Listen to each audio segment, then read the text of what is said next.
Hello. So yeah, from MiniDSP or DSP to passive. That was my goal for today. And so yeah, we're gonna stare at a laptop screen. I think there's nothing I can do about it. Let's make it like this. Everything on automatic, so I probably will end up focusing on myself. Okay, so I'll focus on the screen. Hopefully this is readable. I think it is. It's hard to see even with a big screen.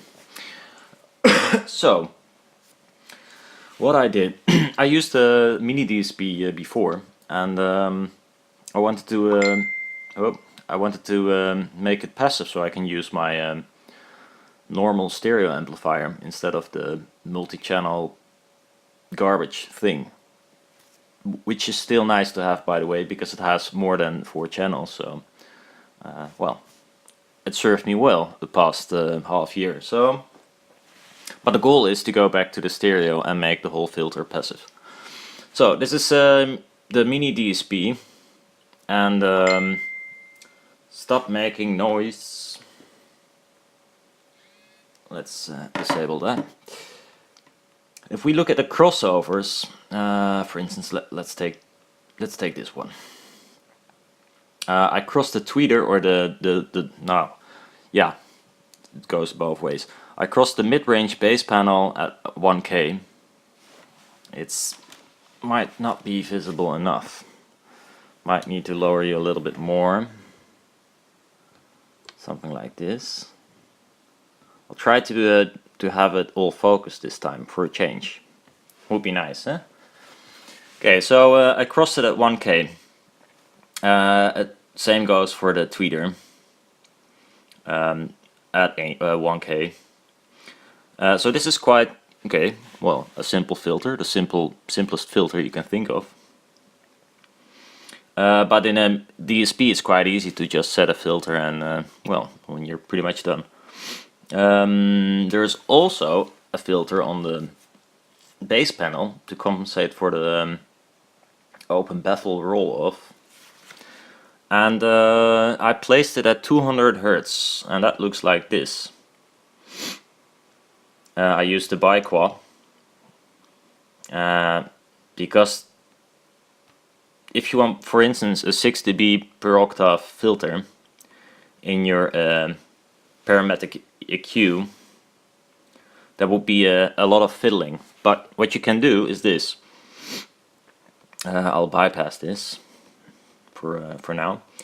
You go to biquad calculator and you choose the thing you want. In this case, a crossover. It's not actually a crossover, but if I exchange it for a coil later on in the passive filter, it's the same you would use for a crossover. So I'll choose crossover. The slope, I'll choose 6 dB per octave low pass, and then I'll set the frequency, and I wanted 200. I wanted to filter from 200 Hz. I wanted to drop 6 dB per octave, so it will be padded a lot, so I'll end up with a sort of balanced sound, kind of. If it was perfect, then you would have like a flat frequency response, but that's not exactly true, because after a while it stops rising because the baffle is large enough. But well, you will see it in a second. So you press calculate, then you got all this stuff. You select it and copy it. Go back to audio settings and choose one of the EQ slots. In this case, I'll choose the second one. Then you go to advanced, and then we're gonna select all this and delete it, and paste our calculated biquad in there.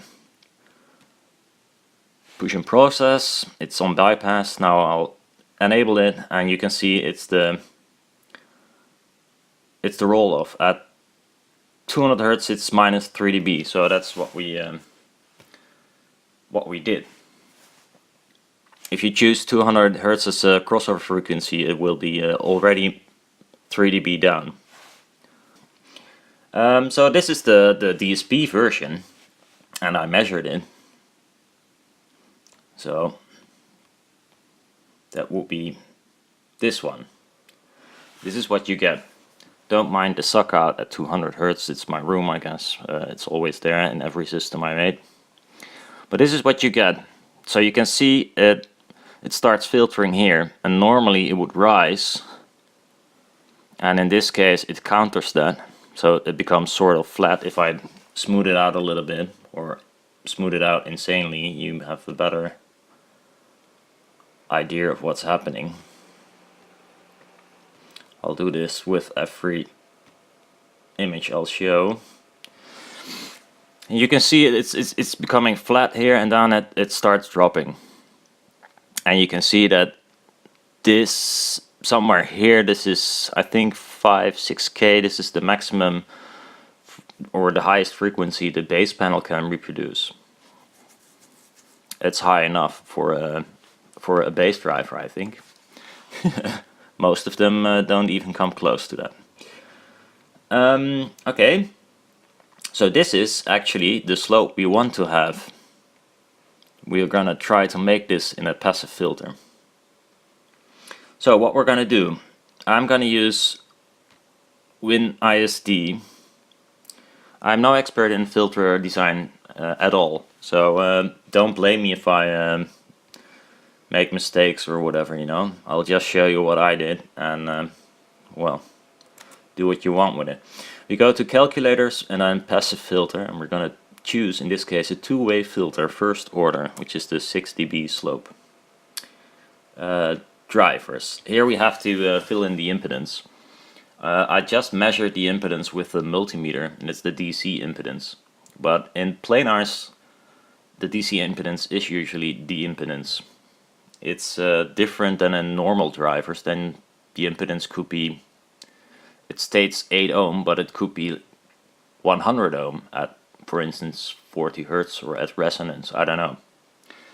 A reason for that can't actually explain, because I don't know enough about it, but I know it works like this. So yeah, you have to take into account the impedance. In this case, I'm not able to measure it right now. I have the stuff, but maybe I'll do it. Yeah, I'll do it someday. But the impedance is the same as the DC resistance in this case. And I measured it with a multimeter, and it was 3.6, I believe. 3.6 for the bass panel. It's low, but it's, well, I think most amps will survive. Tweeter, the tweeter was 4.5. So I fill those in. I'll choose the frequency, and what I'm gonna do now is I'm not actually gonna make the crossover. I'm first gonna do the same thing I did in the MiniDSP, this biquad thing at 200 Hz. So this slope at 200 Hz. So bass cutoff, I'm gonna choose 200 right now. Tweeter gonna be a random number. Well, I can actually do 1000. Then we know this value as well. Calculate, and then we see components. It says to filter it, we have to use 2.8 millihenry. Where's micro? No, I think now it's milli. Yeah, definitely milli. So that's the spool or coil we need. Well, I didn't have a coil of, or did I? I think it was 2.7 I had laying around, or 3. In my measurements I took 2.7, but later on I decided to use 3. But so I used this coil, and you can see here, I just put it in series with the woofer. And what you get is, let me see,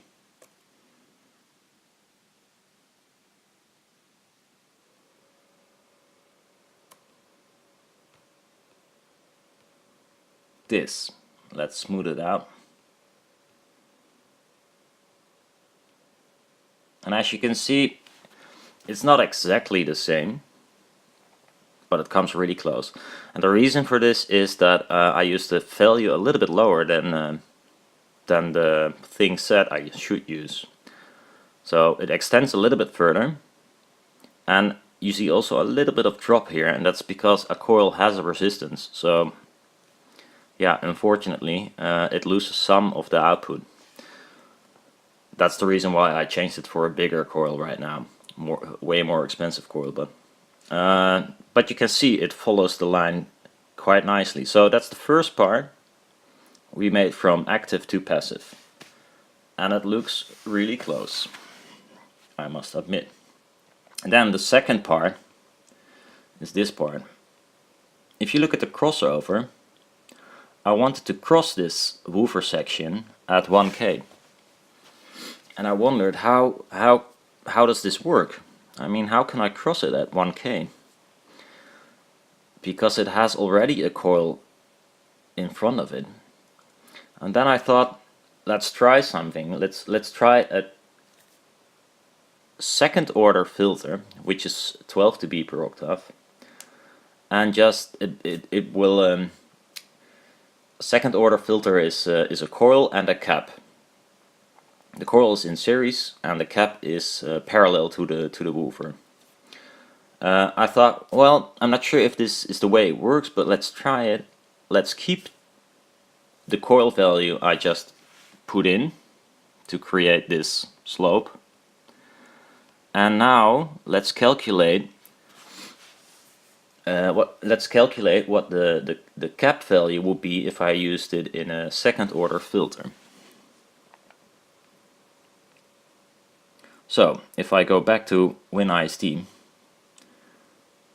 and I'll choose calculators, passive, two-way filter, second order, I fill in the resistance. It was 3 point, really, did I forgot already? Yay, okay, so it was 3.6, okay. We fill in 3.6 for the base and tweeter 4.5, although it doesn't really matter because we're not going to use it right now. I'm just concerned about the bass section. Then we choose the frequency. We wanted to create another, or the real crossover from the bass to the mid-high panel at 1K. We fill this in for the tweeter as well, although we're not going to use it, but otherwise it won't calculate, so. Okay. Then, usually this filter would look like this. The cap is parallel to the woofer, and the coil is in series. In this case, we're not gonna use the one that this calculator provided us. If you look at components, it said we should use a 0.81 millihenry coil, but we're not going to use it. We're going to use the coil we placed there already of 2.8 or something. But what we are going to use is this value, the cap. We are going to use the cap. We're going to place it parallel to this woofer section. When we do this, then the result looks like this. I didn't have a 62 microfarad, so it's became in 68, but so it looks like this. So the slope becomes a little bit steeper, and it's good because it's dropped just before this weird hump here, so that's good. Now if you look at the DSP, this was the original DSP filter when I used the crossover and this biquad thing. And you can see this looks actually quite the same, minus some weird minor details because I didn't have the exact values, but I was pretty stoked about this. I didn't know it worked like this because I'm no filter expert at all. I just thought, well, it would be nice if it worked like this. So I used the coil to drop the rise from 200 Hz and up, and then calculated the cap from a second order filter and used that. And I exactly got what I did in the MiniDSP. This crossover and this biquad together. So yeah, I was pretty pleased with this result. The tweeter section is just simple because you fill in 1K in the first order calculator.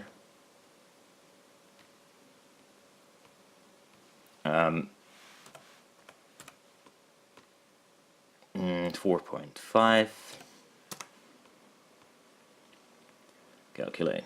Oh, I didn't fill in the frequency. Would be nice as well to have.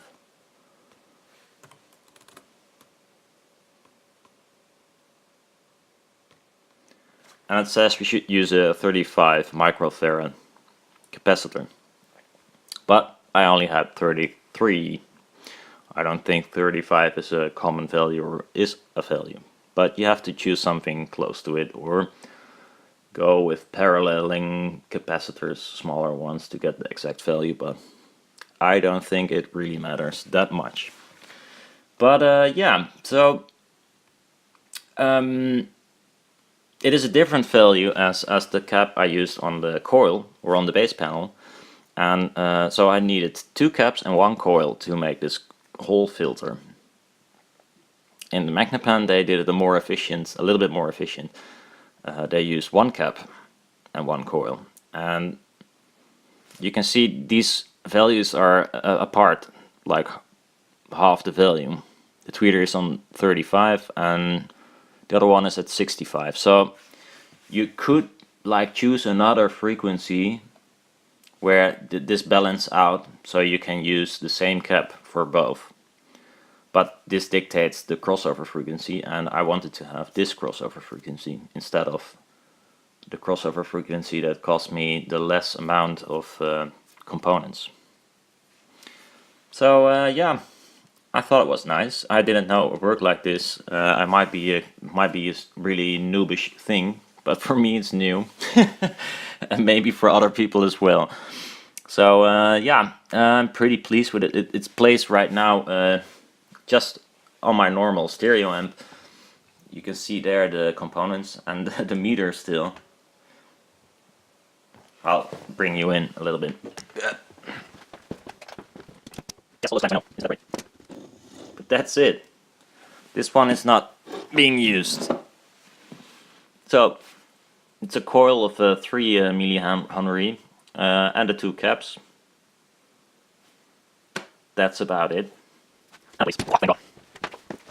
So just a tiny thing I wanted to